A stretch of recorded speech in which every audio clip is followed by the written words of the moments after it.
Buenos días. En este vídeo lo que vamos a tratar es cómo la inicialización de objetos queda garantizada con el constructor y aspectos relativos a la limpieza o destrucción de objetos. Bueno, dos aspectos relativos a la seguridad de un programa son la inicialización y la limpieza.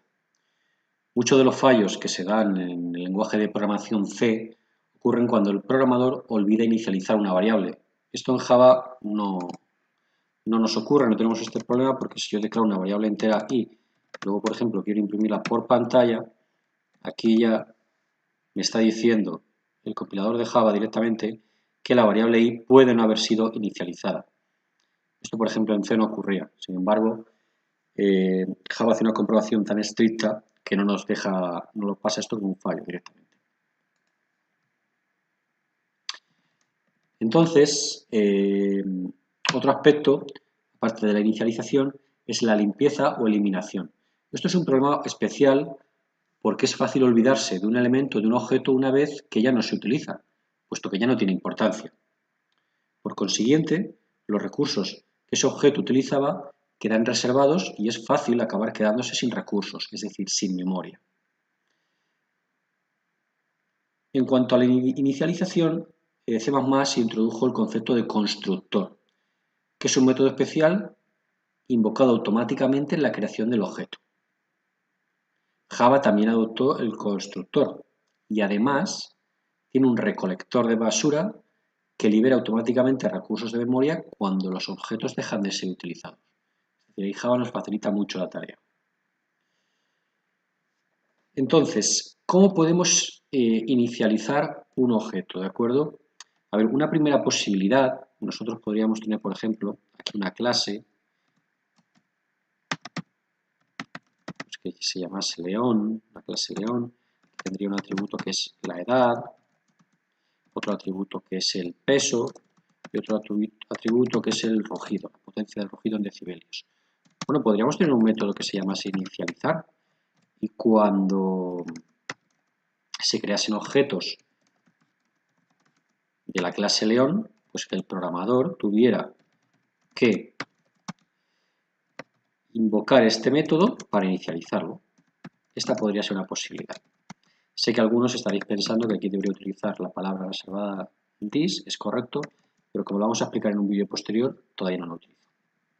Entonces, si en la selva nosotros creamos un objeto de la clase León, eso quiere decir que tendríamos que invocar a este método. Pasarle una edad, pues tiene 3 años, pesa 15 kilos y 1200 decibelios de potencia de rugido. ¿Qué desventaja tiene esto?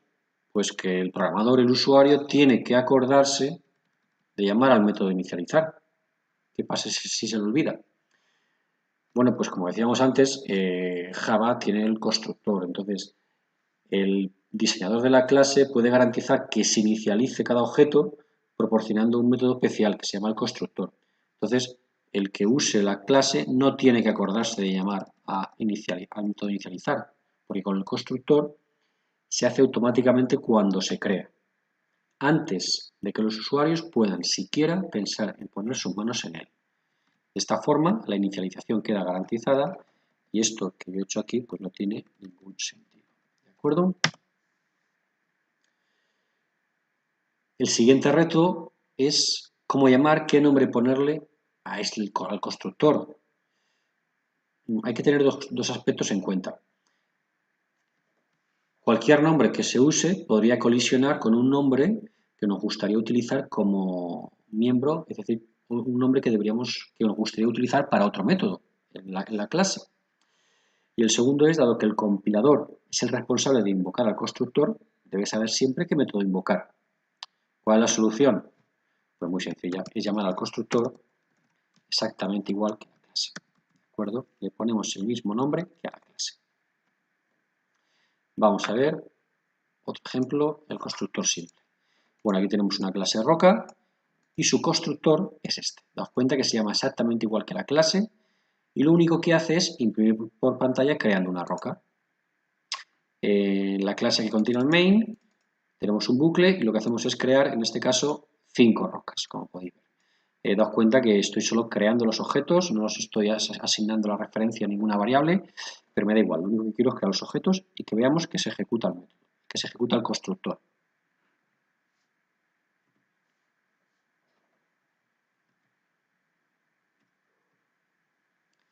Bueno, pues como podemos ver, aquí se han creado las rocas, ¿de acuerdo? Fijaos que el constructor no devuelve ningún valor de retorno. Esto lo hablaremos ahora a continuación. En otro ejemplo, tenemos otro constructor, pero le estamos pasando unos parámetros. Aquí el constructor está esperando recibir dos variables de tipo entero. Puede hacer lo mismo, imprime por pantalla y ya está. No tiene más historias. Daos cuenta que cuando creamos el objeto, ahora le pasamos los parámetros que está esperando. ¿De acuerdo? Ahí vemos la salida. Entonces los constructores eliminan un montón de problemas y simplifican mucho la lectura del código. El constructor es un tipo inusual de método porque no tiene valor de retorno. ¿Veis? No tiene ningún valor de retorno. Esto es muy diferente al valor de retorno void. Con void, el método no devuelve nada, pero se sigue teniendo la opción de hacer que devuelva algo. Los constructores no devuelven nada. Pensar que si hubiera un valor de retorno y si se pudiera seleccionar el tipo, lo que devuelve, pues el compilador de alguna manera necesitaría saber qué hacer con ese valor de retorno. Entonces los constructores no devuelven nada, ¿de acuerdo? Y se llaman exactamente igual que la clase. En siguientes vídeos seguiremos trabajando más con los constructores, ¿de acuerdo? Esto es una pequeña introducción. Ahora vamos a hablar de la limpieza del recolector de basura. Bueno, los programadores siempre conocen la importancia de la inicialización, pero a menudo se les olvida la importancia de la limpieza. A ver, ¿quién necesita eliminar un int? No, es absurdo.